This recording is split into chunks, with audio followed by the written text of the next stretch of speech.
তো আজকে পড়ালাম sign symptoms of peptic ulcer বা হচ্ছে যে কি ম্যানেজমেন্ট। তো ফার্স্ট যেটা আমরা দেখেছি যে পেন হয় 5 মিনিটস আফটার মিল। কোন ক্ষেত্রে? তো এসোফেজিয়াল আলসারের ক্ষেত্রে। গ্যাস্ট্রিক আলসারের ক্ষেত্রে দেখা যায় যে পেন উইথ হচ্ছে যে 30 মিনিট আফটার মিল। ডিওডিনাল আলসারের ক্ষেত্রে হচ্ছে যে 2 to 3 আওয়ার্স আফটার মিল কী হয় যে পেইন হয় পেশেন্টের ক্ষেত্রে। এখানে পেশেন্টের ক্ষেত্রে মেটাবলিক অ্যালকোলোসিস দেখা যায়। কেন দেখা যায়? ডিউ টু হচ্ছে পারসিস্টেন্ট ভমিটিং, বারবার বমি করে বলে পেশেন্টের ক্ষেত্রে কী হয়, HCl লস হয়, এই জন্য মেটাবলিক অ্যালকোলোসিস দেখা যায়। পেশেন্টের ক্ষেত্রে অ্যানোরেক্সিয়া হয়, যে লস অফ অ্যাপাটাইট, পেশেন্টের খিদে পাবে না, পেশেন্টের নাউজিয়া আসবে, যে বমি বমি ভাব আসবে, পেশেন্টের কিন্তু বমি হবে না, এরকম হবে, বা ভমিটিং হবে, বমি হবে পেশেন্টের ক্ষেত্রে। হেমাটেমেসিস মানে যখন বমি করবে, বমির সঙ্গে কী হবে, যে ব্লাড আসবে। অ্যান্ড মালিনা হচ্ছে যখন হচ্ছে স্টুল পাস করবে তার সঙ্গে কী হচ্ছে, যে ব্লাড আসবে। ইনডাইজেশন, পেশেন্টের ক্ষেত্রে খাবার কী হবে, যে ঠিকমতো ডাইজেস্ট হবে না, পেশেন্টের কী হবে, ওয়েট লস হবে। আর একটা জিনিস দেখা যায় যে পার্নিসিয়াস অ্যানিমিয়া কেন দেখা যায়, যে ডিওডিনালের ক্ষেত্রে কী হয়, যে ইনস্ট্রিকটিভ ফ্যাক্টর হচ্ছে যে সিক্রেট হয় না, এর ফলে কী হচ্ছে, যে ভিটামিন B12 ঠিক করে অ্যাবজর্ব করতে পারে না, এর ফলে কী হয়, যে পার্নিসিয়াস অ্যানিমিয়া দেখা যায়। পেশেন্টের ক্ষেত্রে ফিভার দেখা যায়। ডিসফেজিয়া দেখা যায়, ডিফিকাল্টি সলোইং, পেশেন্টে কী করবে, ঠিক মতো হচ্ছে যে কি সলো করতে পারে না। অর্ডিনোফেজিয়া দেখা যায়, পেইন হয় যখন সলোইং করে। এবং ডায়াগনোসিস টেস্টের ক্ষেত্রে কী করা হয়, ফার্স্ট যেটা আমাদের কনফার্মেটিভ ডায়াগনোসিস টেস্ট, সেটা হচ্ছে এন্ডোস্কোপি করা হয় পেশেন্টের ক্ষেত্রে। ব্লাড টেস্টের ক্ষেত্রে CBC টেস্ট করলে ওখানে দেখা যায় যে WBC পরিমাণ বেশি থাকে।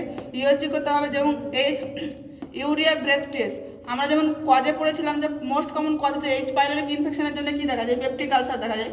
তো সেই ইউরিয়া ব্রেথ টেস্টের সাথে কী করা হয়, যে H. পাইলোরিক হচ্ছে যে কি আইডেন্টিফাই করা হয়। এবং treatment of peptic ulcer, first আমাদের কী করতে হবে, যে হেলথ এডুকেশন দিতে হবে, অ্যান্ড ডায়েট, যে লাইফস্টাইল মডিফিকেশনের জন্য ডায়েট দিতে হবে পেশেন্টকে, দেন হচ্ছে মেডিকেশন, দেন হচ্ছে সার্জারি। তো ফার্স্ট আমরা হেলথ এডুকেশনে কী কী বলবো বা কী কী দেবো আমার পেশেন্টকে।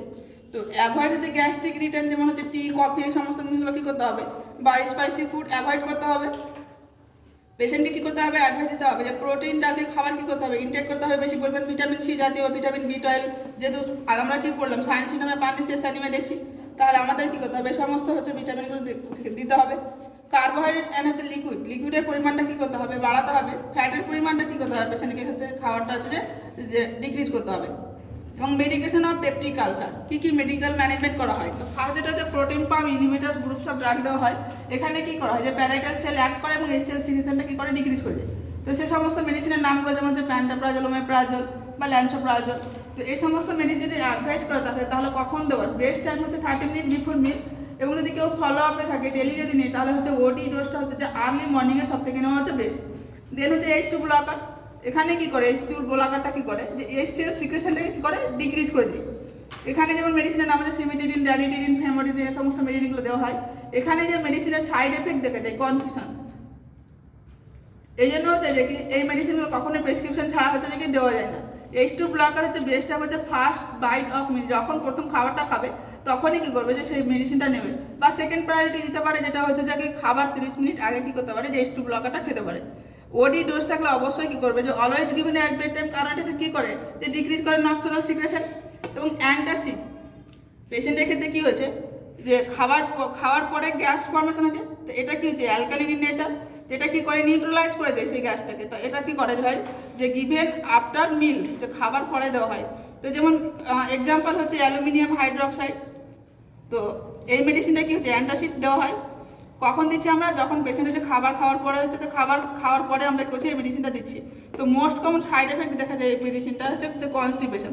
তাহলে আমরা এই মেডিসিনটা কী করি, অ্যাজ পার ফিজিশিয়ান অ্যাডভাইস, যে ডায়রিয়া রয়েছে সেই পেশেন্টকে আমরা দিতে পারি, কিন্তু এই মেডিসিনে আবার সাইড এফেক্টও রয়েছে। এটা কী করে, যে ক্যালসিয়ামের অ্যাবজর্পশনটাকে বাড়িয়ে দেয়। ওই জন্য পেশেন্টের ক্ষেত্রে কী দেখা যায়, যে হাইপার ক্যালসিয়ামিয়া দেখা যায়। দেন হচ্ছে ম্যাগনেসিয়াম হাইড্রোক্সাইড, এটা হচ্ছে মোস্ট কমন সাইড এফেক্ট হচ্ছে ডায়রিয়া বা ডায়রিয়া। এই জন্য আমরা কী করতে পারি, যে কনস্টিপেশন যে সমস্ত পেশেন্টের ক্ষেত্রে হচ্ছে পায়খানা শক্ত হচ্ছে তাদেরকে আমরা দিতে পারি। তো এখানে আবার এর সাইড এফেক্টটা হচ্ছে যে অ্যাবজর্পশন করে, সোডিয়ামের অ্যাবজর্পশনটা বাড়িয়ে দিই। তো আমরা কি জানি, যখন হচ্ছে সোডিয়ামের পরিমাণ বাড়ে তাহলে আমাদের ফ্লুইডটা কী করে, ধরে রাখার ক্ষমতাটাও বেড়ে যায়, এর ফলে ফ্লুইডের পরিমাণটা আমাদের বডিতে বেড়ে যায়। তো যখন হাইপার টেনশন থাকে তাহলে কী হয়, ফ্লুইড বেশি থাকে। এই জন্য আমরা কখনো হচ্ছে এই মেডিসিনটা হচ্ছে যে হাইপার টেনশন পেশেন্টের ক্ষেত্রে আমরা দেবো না। তো আজকে এই পর্যন্ত।